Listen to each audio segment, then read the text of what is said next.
welcome back to another episode of the Fast Break Lip NBA podcast. It's your boy Samuel here. I got with me my boy, the official Romp. Check him out on YouTube. I had him on a couple episodes back. Say what's up to the people. What's up, man? How you doing? I am doing great. Let's talk some NBA. So today some news kind of hit us out of nowhere, I guess. With the Lamarcus Aldridge retirement, which was very weird because when I saw it, I was actually at work and I had just briefly looked at my watch, which showed me the notification. I was like, whoa, what's going on? So like my first thought was like, this probably has to be something health related. And then when I actually got a chance to look at my phone, I saw that it was he was dealing with an irregular heartbeat, and he decided that like it really scared him, and thank goodness he was able to get it checked out and see that it wasn't something that was like too far gone. So thank goodness for that, of course, and wishing him the best. I mean, he's had a pretty underrated career when you actually look back at it. One of my most memorable moments of at least seeing him play was during that 2014 series against the Rockets, where he just looked unstoppable, and like they put Dwight, Ashik, Terrence Jones, no matter who they put on him, he was just giving them buckets, and like they couldn't do anything to stop that man. But yeah, how do you feel about Lamarcus Aldridge retirement, and I guess like his looking back at his career in retrospective? Like you said, I'm glad he got that checkup or what made him realize about the irregular heartbeat. It's good to see. It kind of was a wake up call for me because I'm a Sixers fan, and like when I saw all the Nets players out, I was like, oh, come on, Nets, like, come on. But then like knowing this, it's like you can't really judge players for sitting out because you really don't know what's going on. And I think it was a wake up call for me in that regard. Just don't judge players too harshly. But Lamarcus Aldridge, I have a tweet pulled up right here. He's like one of only 25 players in NBA history with 19,000 career points and 18,000 rebounds. 7-time All-Star, 5 All-NBA, which is pretty insane. He's pretty underrated. I think he's underrated because he's not like anything flashy. He's kind of like he's not like a Kyrie Irving, you know what I'm saying? And he's not like Joel Embiid, like dribbling around like a 7-footer. So I feel like that's why he's kind of got under the radar because he doesn't do crazy things. He's just really fundamentally sound.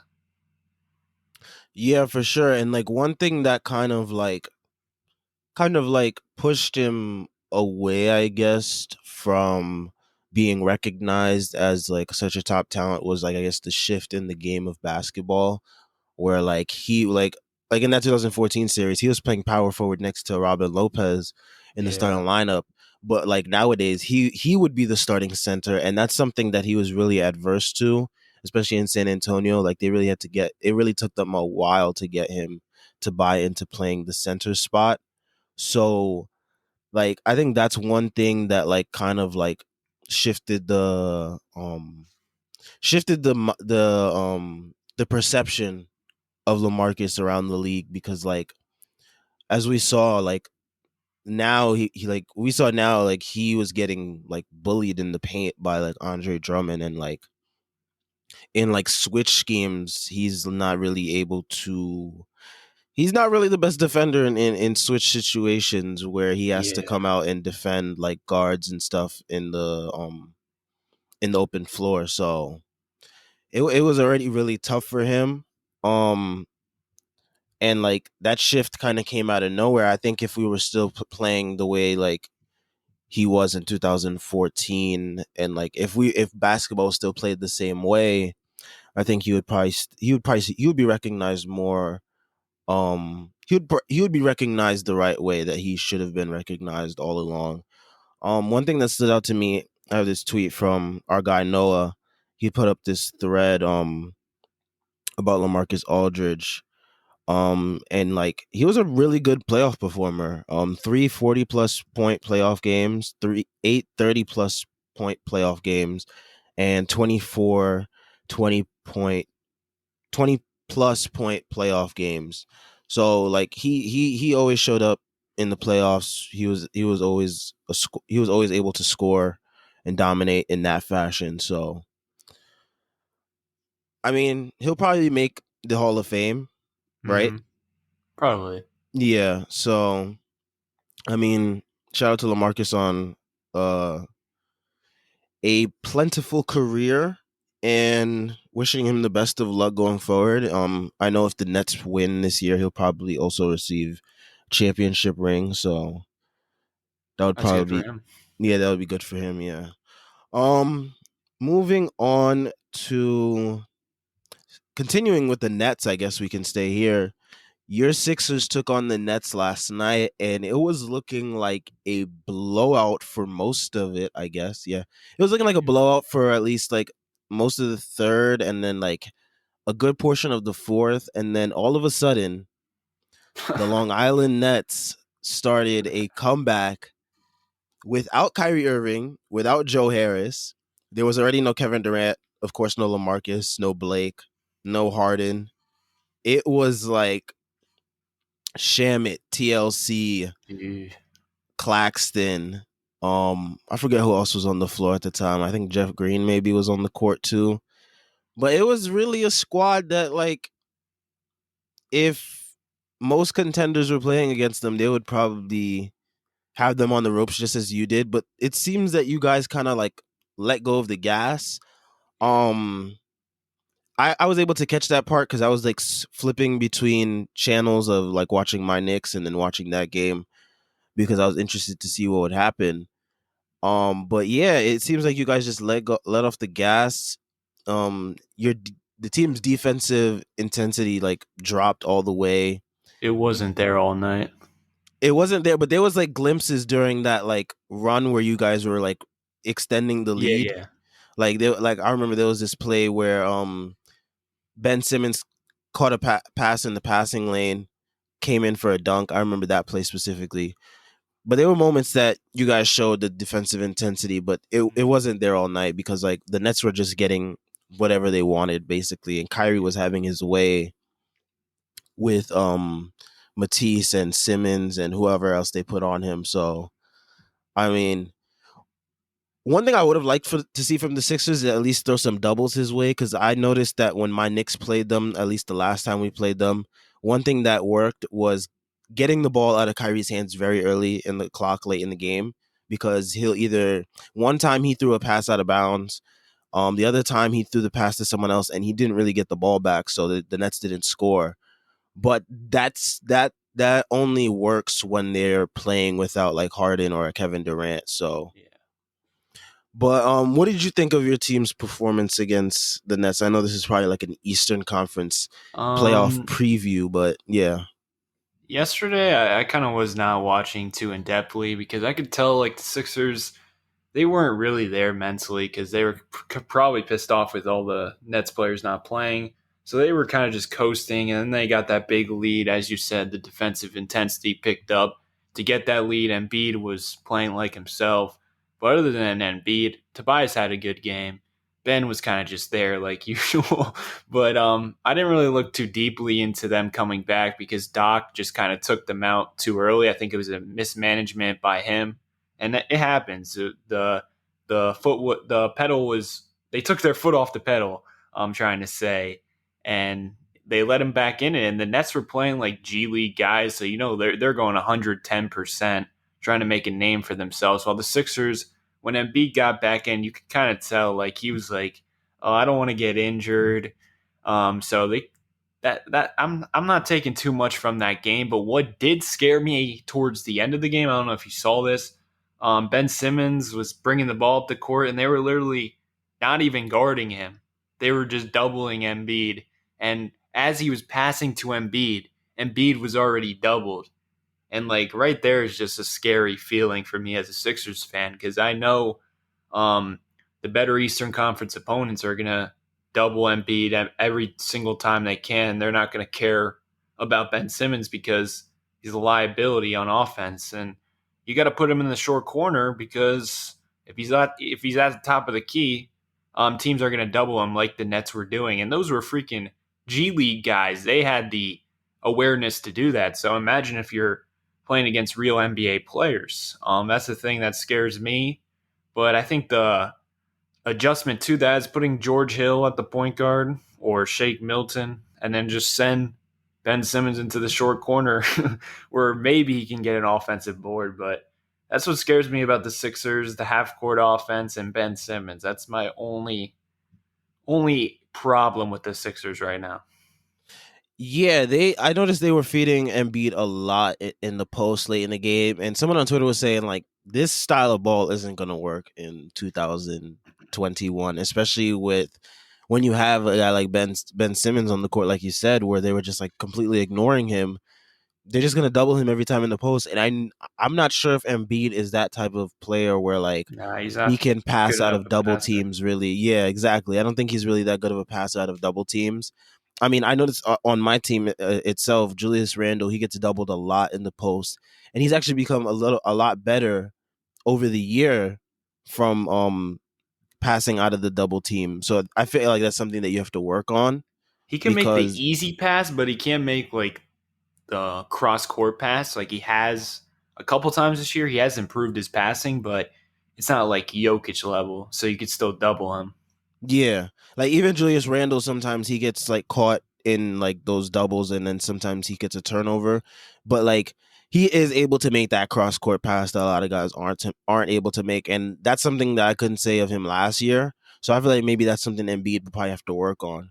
Mm-hmm. But yeah, I was also concerned myself just because not seeing Doc really make any adjustments down the stretch kind of gave me like flashbacks to those Clippers Nuggets games in the bubble last year where it was just like Doc is just like letting his team get killed, and it's just like do something please. I mean Yeah, like it was just weird. So I don't know, but I maybe feel he like this game was like you're playing the Nets G League team. Just get it together.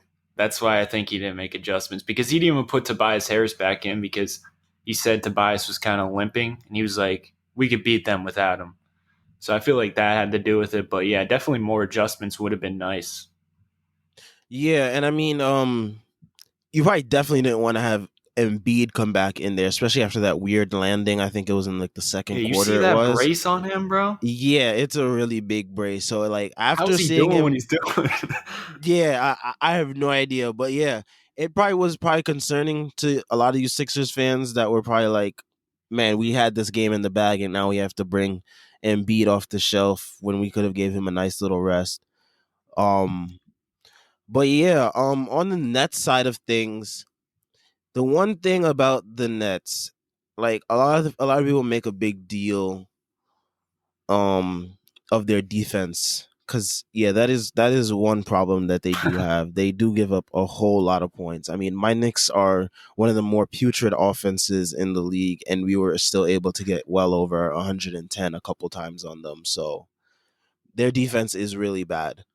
It's improved over like the course of the season, but it's still not where you want a contender's defense level to be. And a lot of people think that their offense will be too overwhelming for teams to keep up, so it wouldn't even matter for their defense. Um, I rebuttal that with things slow down in the playoffs, and of course, you need chemistry. That's one thing that the Clippers lacked last year. Um, they had this overwhelming amount of talent, but they didn't have chemistry, and that was one of the big reasons why things kind of fell apart in the bubble, as well as the adjustments. But it was also the team's chemistry. They didn't have enough games with each other under their belt. I mean, granted, they did play more games than the Brooklyn squad have played with each other, but it still wasn't enough. They played like 56 total combined games, I think it was, or something like that. But the Nets big three has only played like 7 games together. I think it is. So chemistry is something that's key in the playoffs. Um, and sure they can have all the talent in the world, but I think you still need that chemistry. How do you feel about the Nets and like their players? I know I know a lot has been made a big deal of them missing games. I mean, some of them are actual injured, but some of them are just like resting. But like, how do you feel that plays into like their chemistry, like in the playoffs? I think personally it's huge. Like there's like uh, they still haven't answered the question who's going to get the ball down the stretch of a game, like in a meaningful game. Like they still haven't answered that, and they haven't really hit any adversity. Like what's going to happen when they lose a playoff game? In my eyes, is Kyrie going to get mad because he didn't get the ball? Is James Harden going to get mad? Like that's what scares me about the Nets. And as a Sixers fan, I'm gonna be real. Like I'm not necessarily scared of the Nets because what we have, they don't like. We have elite defense when we are locked in. We have Joel Embiid. Last year, Joel Embiid averaged 30 in the playoffs, and he was pretty bad that series, and the spacing was terrible. So imagine what he's going to do against DeAndre Jordan. Now they don't have Aldridge, so they got a lot of question marks, and I feel like we are going to be the underdogs in that series. So the pressure is going to be on them. The pressure isn't going to be on Philly because the Nets got everyone now. You know what I'm saying? So I'm not really scared of the Nets. Like I think we could lose them, obviously, but I think we match up pretty well. Like you got Ben Simmons. I would put Ben Simmons on Harden, kind of switch him around, put him on Harden, put him on KD. And I think Tobias Harris, honestly, I think he could give KD a little trouble. He's not going to stop him, but for possessions, I would probably put Ben Simmons on James Harden because James Harden creates for others while KD just kind of scores. He's not really a playmaker. I think James Harden does everything for them. So I want to see Ben Simmons on James Harden. And then you got Joel Embiid in the middle who's going to take away a lot of things. So I think I think people are underestimating the Sixers, in my opinion. Yeah, I am definitely still on the Sixers can beat the Nets train. I'm also on the Bucks that Bucks can beat the Nets train. I feel like any team that has like a dominant. I mean, look what Andre Drummond did. And Andre Drummond is like I've been on like the Andre Drummond slander train because like he is one of the worst finishing bigs I've ever seen.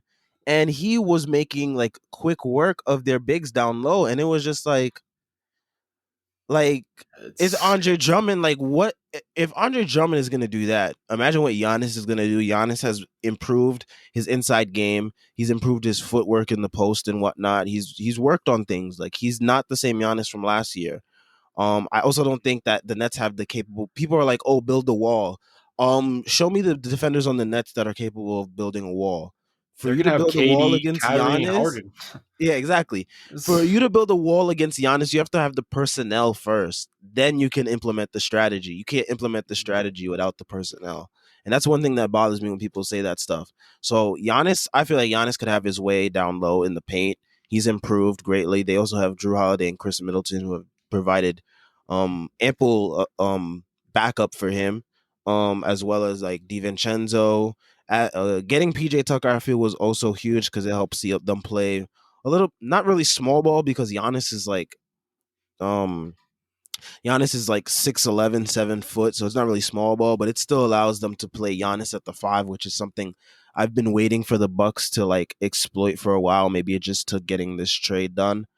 Mhm. But yeah, I feel like the Bucks give him trouble, and I also feel like the Sixers could give him trouble because Embiid, if Embiid is like really healthy, completely healthy for that series, you guys have you guys have a good amount of like people that you can throw to defend those guys. Of course, you guys aren't gonna stop them, but like Yeah. you guys can bother them to the point where um you make things more difficult for them. To your point about the last shot of the game, I feel like that's very interesting because like even in the games that they did play, some of those games did come down to like where they needed a last shot. Like I remember there was a game against Cleveland. It was they went to like double overtime or something. It was, Hmm. and it was James Harden didn't get the ball a lot down the stretch. Um, it was more like Katie and Kyrie getting theirs. So like James Harden turned more into a facilitator down the stretch. So and we already know from his Houston days, like he kind of like shrinks away from those bigger moments. Um, I kind of even saw it myself in our game against them, where it was Kyrie and Harden both playing against us, and it was Kyrie doing most of the damage down the stretch. Like it wasn't James Harden. So like I generally don't worry about James Harden really contributing much except for like playmaking towards the end of the games and like providing that extra spacing. But other than that, I really don't worry about him. That may be a hot take to some or whatever, but I think we've all seen enough James Harden to know that like big moments cause him to shrink a bit, and being with two other superstars will definitely minimize the damaging effects of that. I feel. Um, but yeah, I am. I mean, a lot of people are still concerned about the Sixers because everyone likes to make overreactions to regular season games. It's the fun thing to do these days, but I still want to see them in a playoff setting. Um, Ben Simmons had an interesting quote the other day, actually, too. I hate this. I hate this, bro. Because it wasn't the wrong message. It was just, I think, the wrong messenger. Because Yes. we all know what Ben Simmons has done in playoff opportunities in the past, and it's very interesting because he will bring it defensively, but it's a matter of like, can you score enough to help the Sixers beat the Nets so that way that you can exploit this issue of their defense? Because if you can't exploit their issue of defense, then it doesn't really matter. Because like if someone else had said, if like even if Giannis had said what Ben Simmons said, I think people wouldn't have had the reaction that they did. Bro, you can't be saying that stuff when you were averaging like 10 points in the month of April. You can't be doing that. You haven't improved enough to say anything. Like if Embiid said that, I would be fine with it. If Tobias said it, like at least they have improved this year. Like Simmons is, oh man, I think it's his last year in Philly. I'm gonna be real. If we lose, he's gone. Because I mean, you see Joel Embiid, he's like going for the defensive player of the year thing too. And he kind of called out Simmons the other day, and he was like, Simmons got to make people guard him. He basically said that. That was the message of the quote. So I think Ben Simmons' days are numbered if we don't win the East because fans are sick of him in Philly. And he just hasn't improved enough. And honestly, like when he's off the court, the spacing is so much better. It And is. like I don't know. I think Joel Embiid's the best defender on the Sixers, in my opinion. I've been, as a Sixers fan, saying he's the defensive player of the year. Everyone says I'm a Simmons hater, but the impact Embiid has in the middle of the paint, even without Simmons, I think the Sixers would be an above average defensive team. So that's why I'm kind of leaning towards getting a real point guard because if you look at Embiid's career, he hasn't had a real point guard, and a real point guard can make a lot of difference. Like, imagine CP3 instead of Ben Simmons on the Sixers. Oof, I think we that win the championship easily. that would be something special. But yeah, I mean, Ben Simmons. I mean, it's funny because like even the quote about him being the defensive player of the year, a lot of people didn't like that, and I think it's because I don't know if it's because of the scoring thing, but like a lot of people were just like it gives off shades of like Rudy Gobert when he was crying about the All Star game. I don't see the parallels there, but like I mean I feel like the media just asked him a question and he just answered it. A lot of people just took that out of context, I guess, or whatever, and felt like he was just saying it out of nowhere. But I think a lot of the Simmons defensive love comes from his versatility to guard like 1 through 5. So I think that's why a lot of people favor him as the defensive player of the year more than like an Embiid, because Embiid is like seen more of that's just like an anchor down low. Mm-hmm. So a lot of people favor that 1 through 5 versatility these days, especially. I think that's the reason. That's part of a reason why Giannis won it last year, because he showed that type of versatility to guard like 1 through 5. So But I'm gonna be real. I watch every Sixers game, and there's nights where Ben Simmons just kind of falling asleep on defense. It's like, and I don't. Embiid's not gonna get it. Obviously, I just am biased towards him because he's my favorite player. But Embiid, dude, he can switch on anyone, and I'm confident. Like he switched on Kyrie last night, and he stopped him. So like when Embiid's healthy and like wants to switch, like I believe he shut down Giannis in the past before too. Giannis has gotten the better of him as well, but Embiid can guard anyone when he's healthy and wants to, because there's nights where he does the drop coverage because we're playing a lesser opponent and he doesn't really care. But I don't know. Simmons, I think this defense thing is getting a little overrated. Like he's great, don't get me wrong, but it's getting ridiculous. Like so you got to translate that defensive energy to the offensive end of the floor. You know?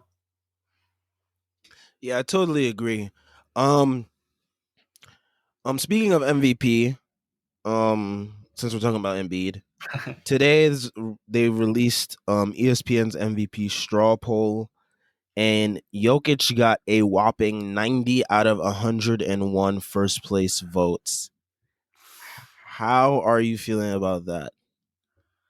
um, I guess I mean he's played every game, so if you're going off that, then Yeah. it's cool. But Denver's fourth in the West. I mean, Jokic is great, so I can't really take anything away from him. But Yeah. I mean, if you look at Embiid's season, he's been unbelievable. It's just weird to me how like like James Harden was in the discussion and he missed like the first 15 games just quitting on his team, and then Embiid misses like 2 weeks and he's like completely out of it. And even LeBron is getting more love than him now. I don't get it, but it is what it is. For some reason, he's just completely out of it, which I don't think is right. The Sixers are the best team in the East, and they've shown that.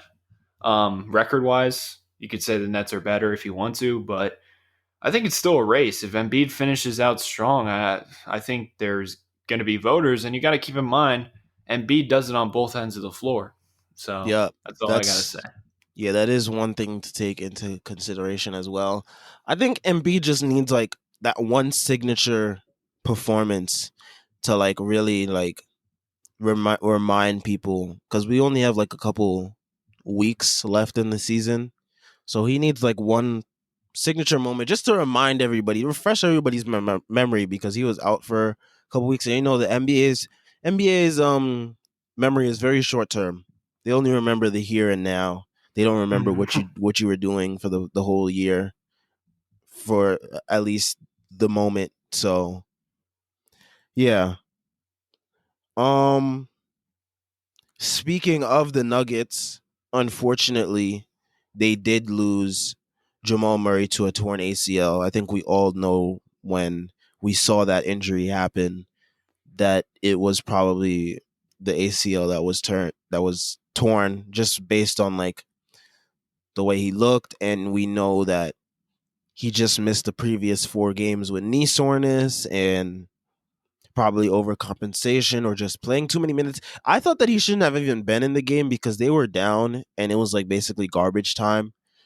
It was like 50 seconds left and they were down by 9. I don't think there was a chance they were really going to win that game, and I don't think he should have been in Yeah, there. it sucks. And yeah, it sucks because Jamal Murray was having his best year of his career. Um, and the Nuggets really looked like they were going to be a team that could come out the West eventually. So that led to a discussion, a lot of talk on Twitter, especially about just like this season, how condensed it is, how much of a factor that is playing into the players' injuries. Um, a lot of people have also referenced in the past, including myself, the 2011-12 season, which was very condensed. 66 game season. There was a lot of back to backs, a lot of four games in like 6 nights, 5 games in 6 nights. Like there was a lot of that stuff in 2011-12. It also resulted in a lot of guys being hurt come playoff time. My Knicks especially, we lost 2 guys to devastating knee injuries in the playoffs in the first round. The Bulls lost Derrick Rose and Joakim Noah, of course, which led to their upset.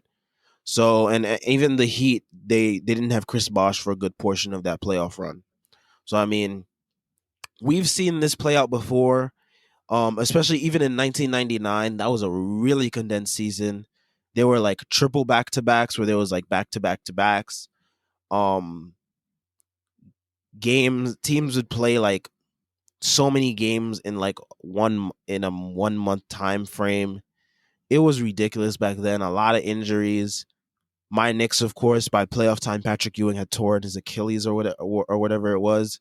So like we've seen this story play out before in the NBA, and it's weird how they just keep doing these condensed seasons. Of course, this season was already weird because of the COVID protocols and people missing games because of that. But one thing I found interesting was that in the article that was recently published about like the NBA's general concerns about the season and taking a toll on the players' bodies was that they said that through 50 games the number was either less than or at the same rate. Like players have missed games at the same rate that they've been missing games for the past 5 seasons. So I found that very interesting as well. So how do you feel about this whole condensed season and like the injuries and everything that's just been all the discourse that's been going around about it? I think the back to backs are really the problem. I don't really have a problem with the condensed season. There's just too many back to backs. I think that has a lot to do with the injuries, but at the same time, like you look at the Jamal Murray injury, that could happen whenever. I think it's just based on luck, Yeah.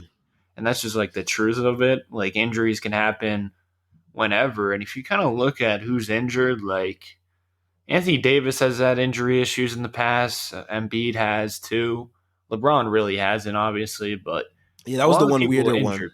Yeah, a lot of people injured have injury issues, and that's kind of what happens. You saw that last year with the Heat. They just kind of got injured towards the end in the finals, and they were coming off a lot of rest because the season was put on hold, and then they came back, and unfortunately, Dragic got injured and all that. So I think it's just like luck. So I think people are kind of overreacting. I think the back to backs are a little ridiculous. That's why I don't get too mad at people resting. But on national TV games, it's kind of annoying, like because you're seeing like G League players versus All Star players. But I mean, back to backs, you gotta rest your players at this point in the new NBA. But at the same time, it's just the luck of the getting injured, you know? Yeah, for sure. I mean, I think it's more of the perception of the season that has caused people to be upset because of course teams are playing like 8 games in 12 nights, Mm-hmm. 7 games in 10 nights.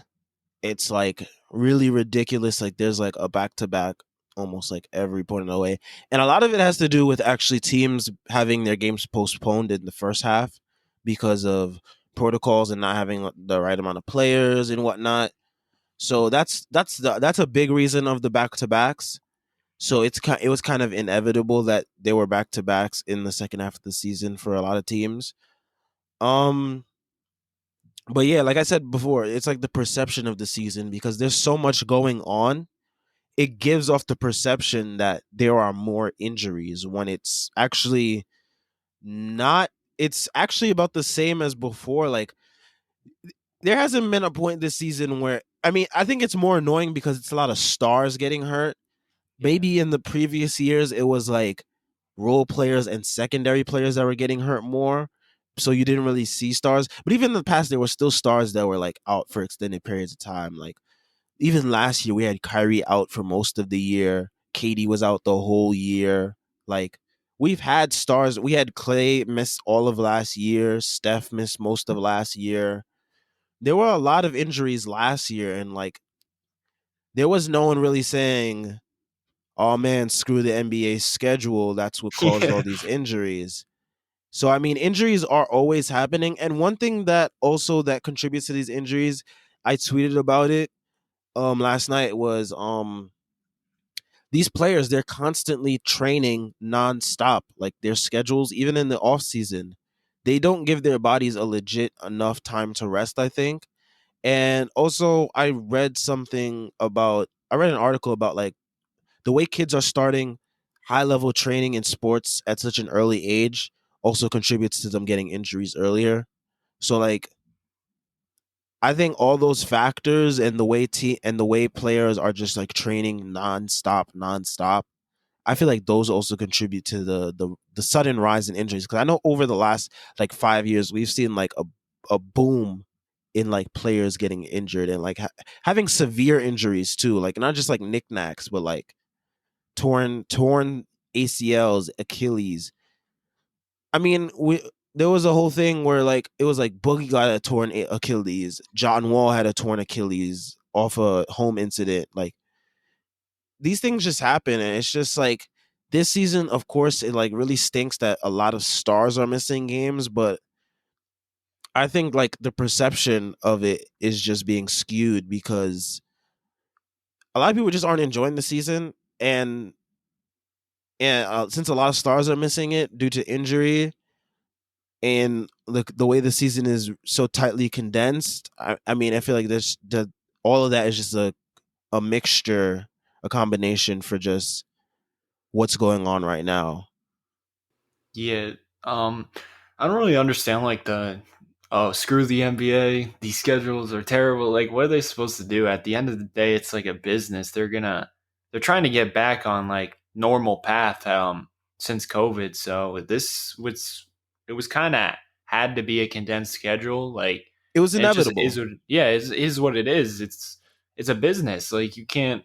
And the funny thing is, all the people complaining, if they didn't have any NBA games, they would be still complaining. So it's like people are going to complain no matter what. That's the thing of it. I've been enjoying the NBA season, especially since the Sixers are doing so well. I mean, of course, it's the year where everyone's struggling that the Sixers have their best year. It just makes total sense. So it's been my Same with favorite. my Knicks. Same Yeah, with it's my been my Knicks. favorite NBA season, bro. Like I've been enjoying it. I think they should just reduce the schedule, but that will never happen because money. But I Of think they course. should make it like 48 games. Oh Like wow. really short because every game would mean something, but you could Yep. say that would cause more injuries cuz players would be playing harder because like this little road that we're going down towards the end of the season is just the worst. Like the last 20 games, like it's pretty boring, especially when you play like bad teams. Well, obviously you're a Knicks fan, so your games mean way more. Yeah, But we're trying when to get like seeding yeah, purposes and when the stuff. Sixers play like the Wizards, it's like oh, like why even play Embiid? Why even risk it? Why even play Ben Yeah, I Simmons? mean You know what I'm those are the saying? games you can rest your guys though. I mean, Yeah, for my Knicks, we kind of can't rest dudes down the stretch because we're like, I think they want to avoid the playing situation because I mean the playing is just a whole nother thing within itself because you have like for example like the Bulls, they're like 10 games below 500. They have been awful, and what if they get hot for 2 games and then boom, they're in the playoffs? Like, yeah, so I mean, I guess we can transition now into the play-in topic. Of course, this week, um, Luca and Mark Cuban, they were very vocal and adamant about their stance on the play-in game. A lot of people think they just saw Steph go off recently, and they're kind of shook in their boots right now bro, I because would be they too. know they know Steph is coming to get that playoff spot, and they got no one to stop him because he put up 57 on them earlier this year. So I mean, but yeah, I mean, what's funny to me is Mark Cuban was one of the more vocal people about being in support of the play-in game. He thought it was a great idea, and I think he anticipated that his Mavericks would be nowhere near this situation where they wouldn't even have to deal with a play-in situation. So he was like, "All right, we'll have this plan, but I don't have to worry about my Mavericks being in it." Luca probably thought the same thing. They came out, they struggled to start the season. Here they are in the 7, 8 spot, probably gonna have to play Memphis or Golden State, whoever moves up to that spot. And if I mean, Luca probably knows. He's seen Steph up close. He knows that boy can do some damage against his Mavs. He's already done it before this year. So and the Mavericks have no one to stop him. So I mean, I'm in support of the play-in, but I have this one thing where I'm like, if a team is like too many games far back where they can make a real difference, then the play-in should not happen. Like the play-in should be something that sparks if a team is like 3 games behind. But if not, no play-in. That's my stance on it. But I'm generally in favor of the play-in because it engages more fan bases. Like you're seeing teams that would probably start tanking months ago. They're in it because they know they somewhat still have a chance. And like this is the most effective way to reduce the tanking because changing the lotto odds does not mean nothing. Like teams can still get lucky or unlucky um and still get in. So and still get a good pick. So it's like that didn't reduce tanking, but this increases the competitiveness of the games. So that way, teams aren't thinking about tanking too much. Like we're only seeing like a couple teams like really go all in on tanking, and that's because they're like pretty far away from the play-in games, if not at the bottom of their conference already. So there's that. But I do think the plan is generally a good idea. And like to Luca's point, like if you're so worried about winning one game or just 2 games to get in, just win those 1 or 2 games. It shouldn't be that hard if you're that good. How do you feel about that the plan situation? I think the playing game is amazing because it brings that March Madness feel, and I'm not even lying. I think the play-in's going to be more entertaining than most playoff series because it has that aspect of winner takes all, and you're going to see Twitter be going wild if it's a close game. So, all the people complaining about it now are going to be loving it in a few weeks because when the game like it's a game seven essentially, and game sevens are just like must watch TV, and it brings that to the NBA. It's going to bring in more viewers, I think, because it actually means something. And like you said, teams aren't like the Bulls. I feel like they might have just like not traded for Vucevic, even though it's not working out, and probably would have tanked the rest of the season. But now they're trying to get in it because they have a chance of at this play-in. But I think it's a great thing. And Mark Cuban was for it, and now he's not for it simply because his team could be out because their team is pretty trash, if I'm being honest. But Luca, I'm gonna be real. I would not want to face him in the playoffs because we saw what he did last year. But the play-in, I think it's an amazing thing. Yeah, I mean, like even if my Knicks were like not as good as they were, I think they'd still have a chance at the play-in, and that would keep me engaged because I know my team still has a chance. So like I mean like even like Raptors fans like this year, like they're still debating like should we tank, should we go for the play in? Like there's that duality in like mindsets of like fans like they're still engaged in the season because they know there's still a chance. So I feel like that drives interest in the league. Um but yeah, like I said, with my one caveat with it is just it shouldn't happen if a team is like 4 or like 5 games behind. Like it should be like three. If a team, if the 9 and 10 seed are like 3 games behind the 8 seed, then let's have the play in. But like in the case of the Bulls, I mean the Bulls will probably lose anyways because they just are like bad. So like I'm not really worried all too much. But like say they were to get hot and win a couple of those games, then like and then they get into the playoffs, it would be kind of weird. And I know that team that got eliminated would feel kind of feel like the season was a waste because like they made all this effort to get where they were and now they got eliminated. But I mean, hey, that's just the way the ball rolls in the NBA. That's what happens when you're at the end of the conference, you know? Yep. And speaking of the Bulls, they did make a like you said, they did make that Vucevic trade. I came on here last episode and I talked with my guy Chris about how I didn't understand the Bulls making this move, and I also didn't like it because it just reeked of desperation. And I don't think that this is going to help you keep Zach LaVine in 2022 when he's a free agent. I just don't. So, and it's not working out for them, of course. They they've only won like 3 games I think since the trade, and they've been pretty bad of recent. They've lost 4 straight. Um Kobe White and Larry Markkinen have kind of turned into scapegoats, but I mean, kind of rightfully so because they are kind of bad. So there's that. But like, I also think that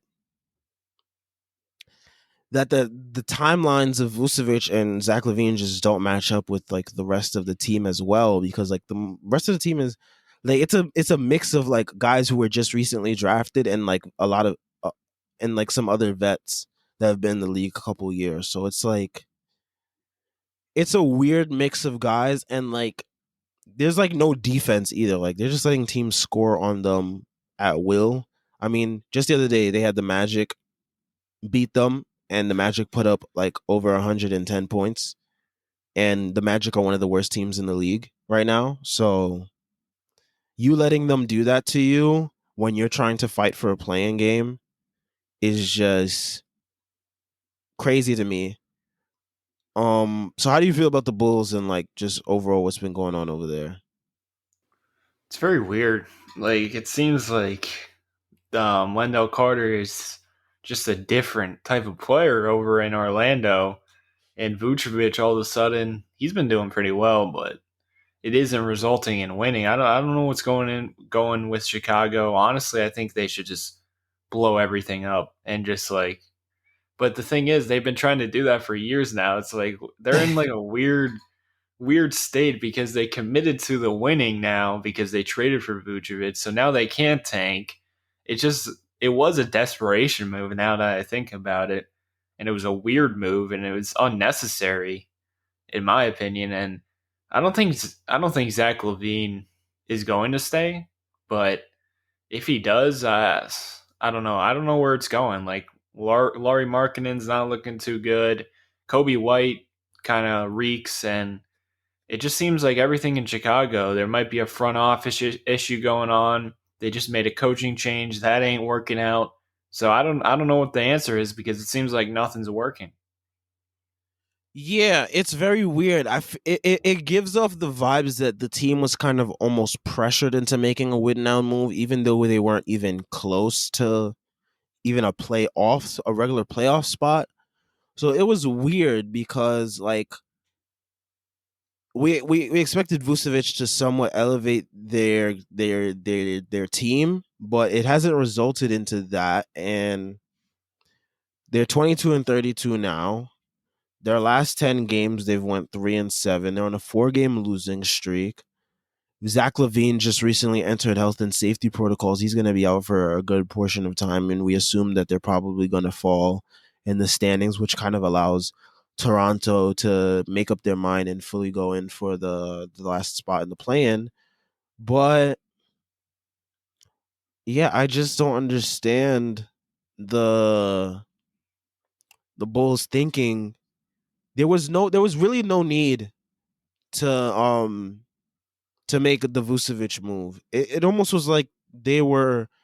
It's almost like the front office made this job for their jobs to save their jobs, kind of, which seems kind of ridiculous because the front office just got hired, the coaching staff just got hired, and you're already giving up on Wendell Carter Jr., who didn't get a chance to work with this staff in depth, I guess. And you see over there, he's thriving in Orlando. He's being But able to play he more looks free. good too. Yeah. Oh my god. So like, I mean, if Kobe White and Larry Markkinen end up on a different team and end up looking better than they have now, it's gonna be an indictment on the Chicago Bulls, and what they got going on over there. And yeah, I just don't understand. Like even like Kobe White, like he's struggled, but I also think he's miscast because he's playing point guard, and like He's not a he's point more guard. of an he's not a point guard. He's an undersized 2 guard. So, and you can't be playing two. two shooting guards in your back court. Like that just automatically, I don't know. And then Patrick Williams of late has been not good because they haven't been like giving him the opportunities to like score, I guess, which is very weird. He's their future. You know what Yeah, I'm he's their saying? future and you want to invest in him. So it's weird that they don't want to like, I But don't now know. they got Zach LaVine at 26. You got Vucevic at 30, and Patrick Williams is like 19, not ready to win whatsoever. So it's like weird. Like I think in retrospect, you go back to the trade deadline, you don't make that move, and in my opinion, I think you have to move Zach LaVine at this point because I love Zach LaVine. He's a great player, but he's not a number one on a championship team. If he were to win a championship, he would be the second or third option, in my opinion. So I think you have to move him to get younger players so it matches up in the timeline. Get some picks back for LaVine and maybe a young stud. Because LaVine, let's just be real, he's not going to be a franchise changing player. Like if he's in the right situation, he can win a championship as a second option. But with Chicago, he's not going to take them to the next level, and it's just wasting time at this point. So why not just blow it up and tank? That's just my um, truth to the Bulls. Is Yeah, that that's fair? yeah, and that's kind of the same mindset I had about Orlando this year. I was like Orlando, they just need to stop being this middling team. We know what their ceiling is. They're going to be an 8th seed probably at the best, or 7th seed. Be a first round out in like 4 or 5 games, and then they'll be right back at it the next year. So I was extremely happy to see them move on from I'm so Vucevic, Fournier, Gordon. Like, I was so thrilled to see them move on from those guys, and we see those guys are doing, most for the most part, they're doing well in their respective spots. But yeah, the Bulls should have been one of those teams. I mean, your ceiling is only so low with Vucevic and Levine as your 1 and 2, and like, what's their big plan this free agency? Are they going to throw a bag at Lonzo Ball? And like, is that supposed to be? dude. Their I don't timelines are like the time so exactly. That's erratic. my thing. The timelines are so weird with the Bulls because they have players that are all on different timelines, and it just like doesn't make things easy. Like, again, compared to I my Knicks, we have most of our guys are on like, we got like our vets who are here on like what cheap 1 to 2 year deals, and then we have like a collection of young guys who are all around the same age and are going to be our future moving forward. You got Julius Randle, who's 26. He's not that old. Like, he's like Zach Levine's age, but like most of the other guys on the Knicks, they are developing on a path where they can be complementary to him in like in fewer years than it would take more for other guys. Like, see, for the Bulls, like, they have guys who have been like, Lowry's been in the league for like what, 3 4 years now, still isn't really contributing much to the Bulls' success or lack thereof. But yeah, I mean, it's just a weird situation over there in Chicago. um this year they gave their pickup to the Magic. It's top 4 protected. It will probably convey to the Wait, they Magic. gave their pick up Yeah, they don't have their pick this this year. year. Yeah, they gave it up in the Vucevic deal. Oh no. Dude, that's I don't understand. Like, dude, I'm so proud of the Magic for tanking because they were just getting mollywopped by the Bucks every year for the 1 and 8 seed in the playoffs, and I'm like, dude, just commit to tanking. You're gonna be happy. It might be 5 years of just the worst time of your life, but honestly, those are kind of fun years. I think you could relate as a Knicks fan. I'm a Sixers fan. Um, and those years, low key, bro, with There's no no expectations. expectations, no No expectations. expectations, bro. It's fun voting for TJ McConnell. You know, it's a good time. So, and now in today's NBA, they don't give a damn about tanking. When the Sixers did it, we were in trouble, you know. But now that Sam Presti's doing it, he's like the godfather of the NBA, you know. But when Sam Hinkie was doing it, he was like, "Oh, get out of the league." So like tanking is allowed now because of the Sixers. We'll take credit for that. So just do it because you're gonna get a player like Joel Embiid eventually, or RJ Barrett. You know what I'm saying? So it's worth tanking. It's not fun being in the middle of the pack because I remember as a Sixers fan when they had Evan Turner, Drew Holiday. They were terrible years. I mean, they were fun at the time, but looking back at them, we're just going into the playoffs to get our butt whooped. It's not going to Yeah, get us anywhere. Tanking yeah. is worth it. And like look at the Magic now. They have like a team of young guys that could potentially Yes. be fun next year when they're all healthy. You got Cole Anthony, Mo RJ Bamba, Hampton. Wendell Carter Jr., RJ Hampton, Fultz when he's fully healthy, Jonathan Isaac, Chuma Okiki. That's a Ooh. fun group of young guys that can all grow together on the same timeline, And what do the and they Bulls have? have no expectations. And now the Bulls are rushing to make the play in to get eliminated by whoever's the ninth seed, or if it's Indiana or whoever it is. They're rushing just to get eliminated, and like I just don't get it. I don't know if the ownership was rushing them to do this move or what it was. I mean, they just hired a new regime, and it feels like they're already being rushed to win now because of Zach Levine's free Bro, I can't agency get over next that year. pick.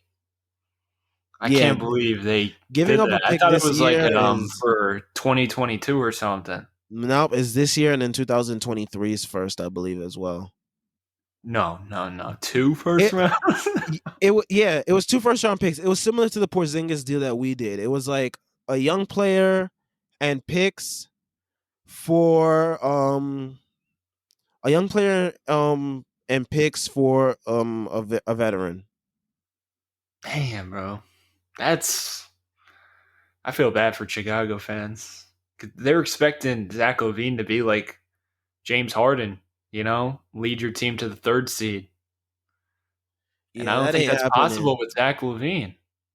That Like ain't he's happening. great, but Their I ceiling don't is know. also limited because like they don't play defense. Like there's no defense being played Yeah, in and Chicago. Vucevic, that's the thing about Vucevic. He provides no rim protection. He's a good defender. He has a high IQ, but he can't really jump, so he's not a rim protector. And when I when you have a rim protector, bro, like your defense improves drastically because it fills holes with guys that can't play D. If they get blown by, your big 7-footer can block it. It's why Yep. Rudy Gobert has won Defensive Player of the Year so many times, and that's the biggest thing. Like the And most like important thing as a center is that rim protection. yep. I mean, look at again, my Knicks. Rim protection is key for us. We had Mitchell Robinson early in Well, the year, and Nerlens Noel has been so key for us. He's like top five in like a few key defensive categories, and that just helps us so much because he's just able to like our defense already is solid, but when there is those lapses and teams do find their way into the paint, they are sent backpacking because yep. Nerlens Noel sends their shots back, and that rim protection is very key. And if you don't have that in center, then I mean, and they got two guys that are kind of like that with Vucevic and Tice, and it's just like so weird. Chicago's very weird, and I don't know what they're gonna do this offseason. I'm getting vibes that they're gonna throw a bag at Lonzo because they were rumored to want to get him at the deadline. So I wish them the best of luck in their endeavors to be the 8, 9, 10 seed for the next 3 to 4 years. But Oh my god, poor fans. Oh yeah, my, I mean, that's that's bad. it is.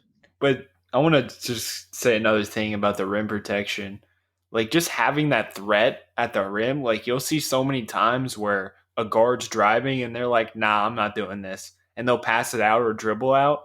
Yep, it That's deters guys so away. many teams need that, bro. Like Portland, if they had a rim protector, they would be like they would be a contender, but they just haven't been able to get that for so many years, and that's why they are not going to win again.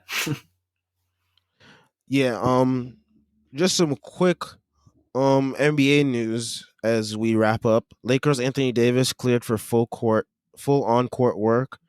Supposed to be coming back very soon. So that's encouraging for Lakers fans. I know they've kind of held the fort down, the Lakers, without AD and LeBron.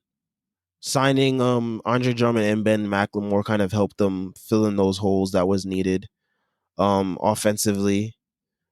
So it's interesting to see how the Lakers will fully be how the Lakers will be when they are fully healthy, because they do have some key pieces to integrate with. I mean, they've integrated McLemore and Andre Drummond, but they haven't done it with a LeBron and Anthony Davis on the court. So it's going to be very interesting to see how they can fill all that up and then make a run towards the finals. I think if they get to the finals and the Nets are waiting for them, I do think they give the Nets a run because they play If the defense. Lakers are healthy, no one's beating them in the West, in my Yeah, I opinion. mean, Maybe the yeah, Clippers. when they get Maybe. hot, when they get hot and like they're clicking on all cylinders and like you have shooters like if KCP can be on and if McLemore is sniping the way he did against Brooklyn, then you got some problems there. James Wiseman to miss the rest of the regular season after meniscus surgery. They said the recovery is going to be 4 to 6 months, so it's going to be a pretty lengthy recovery for him. I mean, the Warriors, they just can't get any luck in the injury department. Every year, it seems like they have a new major injury on their roster, and it just sucks because James Wiseman, I felt, was kind of coming into his own a little bit towards the end of towards this recent stretch that he was having, and it just sucks for him to miss the rest of his rookie year. Um, it's gonna be interesting to see how he looks when he comes back. And what, because I know this offseason would have been so key for him to get like some on court like reps, practice, all that good stuff. So it's gonna be interesting to see what happens there. But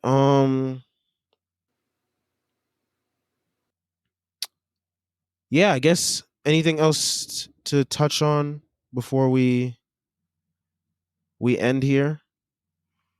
Um, do you think the Knicks will make the playoffs? Oh yeah, for sure. I think at this point, like the way like Chicago is 10 games below 500, I think our floor is at least a play in. I think the Knicks can cause some chaos in the first round. I would love to see them versus the Hawks because I believe they could beat the Hawks. Oh, for Um, sure. That's been the talk of the of Knicks Twitter recently. I That think they could beat the Celtics too. I really do. we've Um, caused them some trouble this year too. I think the Celtics would win that series if I were to bet. But oh man, they have no big men, so I don't know. They're a weird team. I think you guys could beat them. You can't beat the Bucks, obviously. If you somehow match up with the Hornets, I don't even know how that's possible, but that would be good too. I mean, like the bottom of the East is so like close together, so it's like hard to predict who you're gonna play. Yeah, but us Knicks fans, we know who we want to see in a playoff matchup. You We got know to get which that five series. seed, bro. Yeah, Hawks four are or the fourth five would seed. be very key for us right now because if we can match up with the Hawks, I like our chances in that just because I know there's no one stopping Julius Randle on that team, and I know RJ Barrett has his way whenever we play against them. So They got no defense, bro. I like our chances against the Hawks team. I mean, of course, we played them before they fired Lloyd Pierce, so things have been sort of different now with Nate McMillan. Shout out to him. They've been like 16-5 since he took over, and I think that's more of just Bogdanovich has been rolling. Bogdanovich coming back has been key for them. Clint Capella's emergence, he's been dominant down low. Like he's been probably one of like he's probably been like a top 10 center this year, I'd say. And then just like the structure that I took a glimpse at an article today.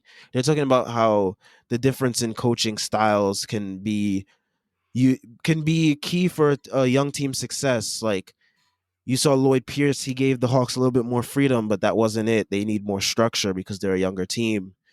And like my Knicks, David Fizdale had us doing God knows what out there on the basketball court because he was in so much favor of freedom. But like you see, Thibs has brought like structure and order and discipline to the Knicks, and they're one of the top defensive teams in the league. So I mean, And the j- Sixers. yeah, I mean, just that changing in coaching makes such a huge difference, and I think that's really underrated in the league. It really does. So yeah, I mean, shout out to Nate McMillan getting the Hawks playing ball like that, but I definitely think my Knicks could take them. Um, yeah, I think that's it. Let the people know where they could find you. I'm official Romp on Twitter, and then Romp 2.0 on YouTube. Make NBA content about anything pretty much. So check me out if you want to. Yes. Yeah, he also does videos on he did videos on March Madness, guys. He does videos on NBA draft, all that good stuff. Make sure you check him out. Make sure you check out my links as well in the description. I'll have all the links to everything. So make sure you check that out. And we are out of here.